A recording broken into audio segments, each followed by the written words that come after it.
আমরা ছাত্রলীগের বিরুদ্ধে দাঁড়িয়েছিলাম, আমাদের ভাই বোনেরা এখানে হামলা শিকার হয়েছে। আজকে 2 বছরের পরে এসে স্যার আপনারা আমাদের এইভাবে ট্রিটমেন্ট করছেন।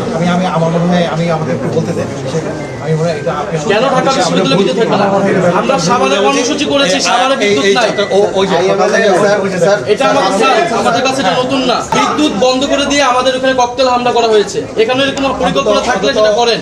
আমি দায়িত্ববান একজন ব্যক্তি হিসাবে আমি মনে করি তাইলে বিদ্যুৎ প্রোগ্রাম 3টায় শুরু হওয়ার কথা। আপনারা কোনো কিছু বিকল্প ব্যবস্থা করে দেন না। ঢাকা বিশ্ববিদ্যালয়ে বিদ্যুৎ থাকে না, আপনারা কেন দায়িত্বে আছেন?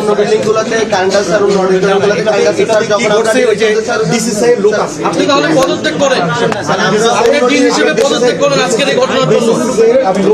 আপনি পদত্যাগ করবেন কিনা এটা বলেন। ডিসি প্রক্টর দিয়ে ঢাকা বিশ্ববিদ্যালয়ের প্রশাসন চলবে না। যেটা আমি আপনাকে বলি যে আপনারা আমাকে অসম্মানিত করলেন আমাদেরকে আজকে। আপনি এভাবে না, আমি ব্যক্তিগতভাবে আমি বলবো যে এই জিনিসটা ঘটার জন্য এটা তো আমাদের নিয়ন্ত্রণে ছিল। ওরা একটা ঘন্টা ধরে আমি ওনাকে এবং ওনাকে বুঝিয়ে বলেছি স্যার, আমরা স্যার আইএমএল এর স্যার গিয়েছি, সেখানে কারেন্ট আছে, কিন্তু যখন স্যার আমরা ডিরেক্টর স্যারকে কল দিয়েছি তখন স্যার বলছেন যে ইলেকট্রিসিটি নাই। স্যার এটা যদি সোশ্যাল সায়েন্সে শুধু হতো তাহলে আমরা এটাকে কোইন্সিডেন্স ধরে নিতে পারতাম, কিন্তু স্যার কলাভবনেও কিভাবে স্যার যখন আগে ইলেকট্রিসিটি থাকে আমরা ফোন করার পর আর ইলেকট্রিসিটি থাকে না। স্যার আইএমএল ইলেকট্রিসিটি আছে বাট আমরা ফোন করার পর আর ইলেকট্রিসিটি নাই। এটাকে স্যার আমাদের প্রশাসনের সবাই মিলে এই ডিসিশন নিছে যে শুধু টিএসসি তে কারেন্ট থাকবে আর ঢাকা বিশ্ববিদ্যালয়ে কোথাও কারেন্ট থাকবে না। না অবশ্যই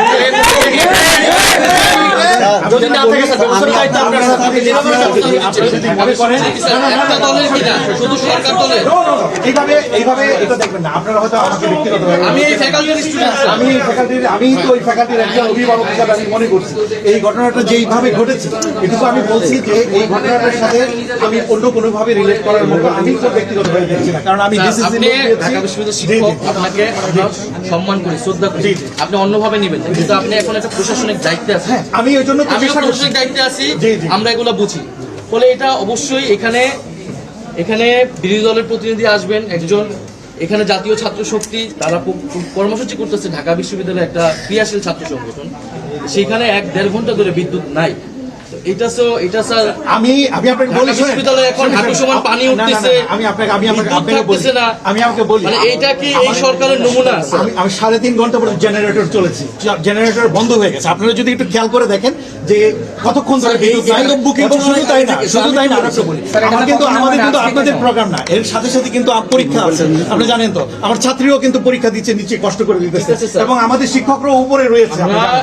আমি যেটা চাচ্ছি, আমি এটুকু বলছি, চেষ্টা করছি যত তাড়াতাড়ি সম্ভব এটা করার ব্যবস্থা করার জন্য, এইটুকু বলছি। আর আপনাদের জন্য এইটুকু আমি বলতে পারি, এইটুকু বলতে পারি যে এইখানে আমার হাতে আসলে কোনো নিয়ন্ত্রণ ছিল না এই জায়গায়, এবং এটা ইনস্ট্যান্টলি ঘটনা ঘটেছে। এবং যারা আপনাদের যে প্রতিনিধি দুজনকে আমি বলি হচ্ছে 3-4 ঘন্টাকে কিভাবে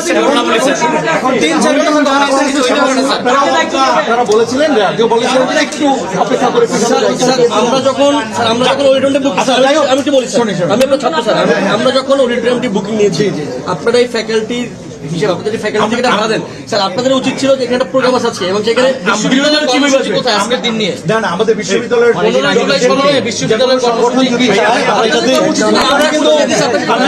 আপনারা কি আগে এখানে অনুষ্ঠান করেন নাই? করেছি, তাহলে কোনদিন সমস্যা হচ্ছে? এইটুকু আমি বলি, আপনাদের এইটুকু নিশ্চিত করি যে এটা কিন্তু ইনস্ট্যান্টলি